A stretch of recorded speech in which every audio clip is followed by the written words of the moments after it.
Bonjour, aujourd'hui on va parler d'une erreur que commettent énormément d'entreprises dans le secteur de la rénovation énergétique et vous allez voir que si vous commettez cette erreur, vous perdez littéralement des dizaines, voire des centaines de milliers d'euros chaque année. Je ne vais pas faire durer le suspense plus longtemps, l'erreur dont je parle c'est le fait de se focaliser sur les mauvais KPI.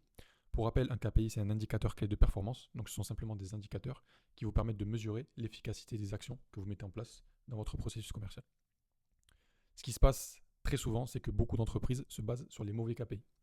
En soi, il n'y a pas de mauvais KPI, mais ce que j'entends par mauvais KPI, ce sont simplement des KPI qui n'ont pas un impact significatif sur votre rentabilité et sur vos résultats. On va prendre l'exemple de deux entreprises qui investissent chacune 3 000 euros pour acquérir des prospects. L'entreprise A, elle a un coût par prospect de 40 euros, ce qui lui permet de collecter 75 prospects. Et l'entreprise B, elle a un coût par prospect de 60 euros, ce qui lui permet de collecter 50 prospects.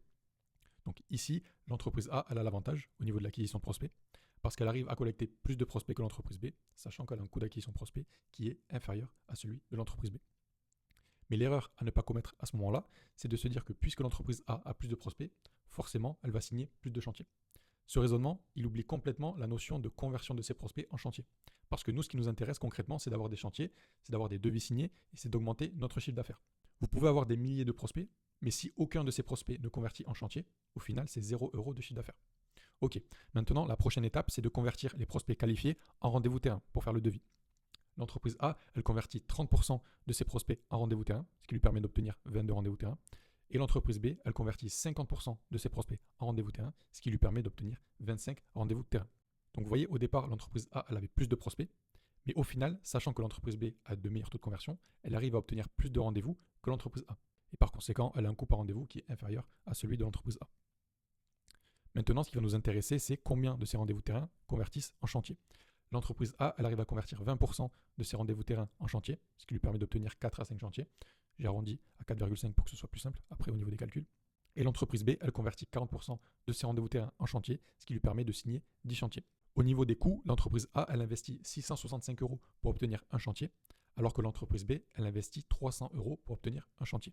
Donc l'entreprise A, elle investit 2 fois plus que l'entreprise B pour obtenir un chantier.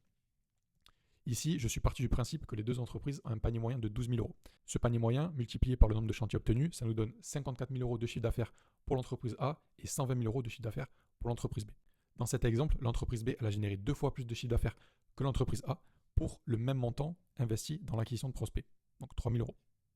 Ok, maintenant ce qui est intéressant de savoir, c'est le nombre d'heures qu'a passé chaque entreprise pour générer tous ces chantiers. L'entreprise A elle a besoin de 5 devis pour générer un chantier, alors que l'entreprise B elle a besoin de 2 à 3 devis pour générer un chantier. Donc j'ai arrondi à 2,5 pour faciliter les calculs. Pour réaliser un devis, ça prend du temps.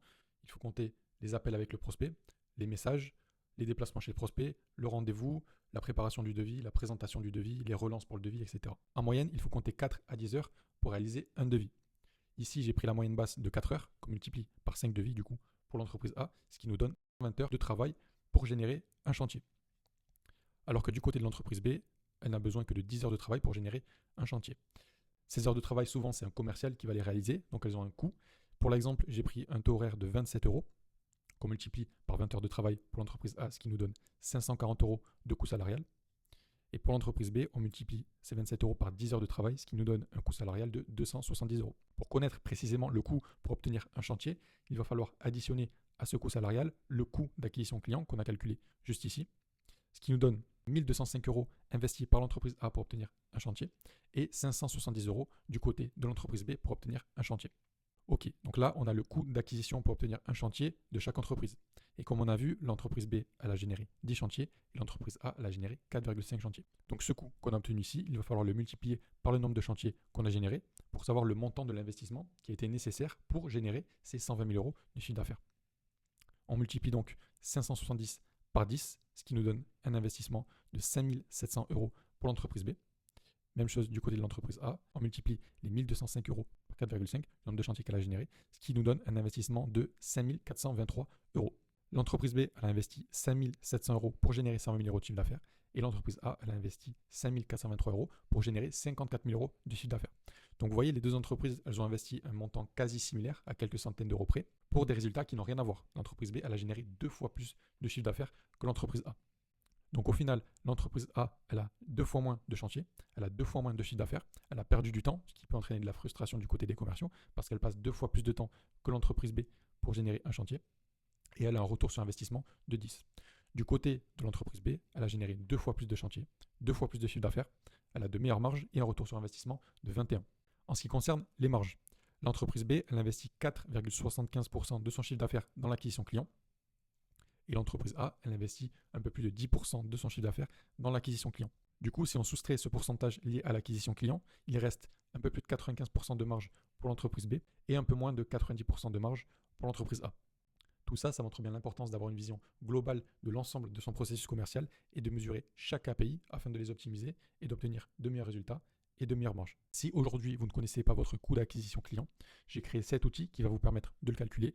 Vous avez simplement à rentrer vos paramètres, donc votre coût par lead, le taux horaire de vos commerciaux, vos taux de conversion, donc de prospect rendez-vous terrain et de rendez-vous terrain à signature, le temps que vous passez à traiter chaque prospect et chaque devis, et vous allez obtenir les résultats suivants, donc votre coût par rendez-vous terrain, votre coût d'acquisition client avant salaire, le nombre d'heures commerciales nécessaires pour l'obtention d'un chantier, le coût salarial et le coût d'acquisition client réel.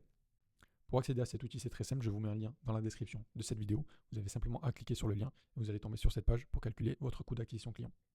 Maintenant, si vous voulez optimiser votre coût d'acquisition client, obtenir plus de chantiers et augmenter votre chiffre d'affaires, nous, chez Melidia, ce qu'on fait, c'est qu'on met en place des infrastructures qui vont vous permettre de baisser votre coût par lead, d'augmenter vos taux de conversion, que ce soit le taux de conversion de prospect à rendez-vous et le taux de conversion de rendez-vous à signature.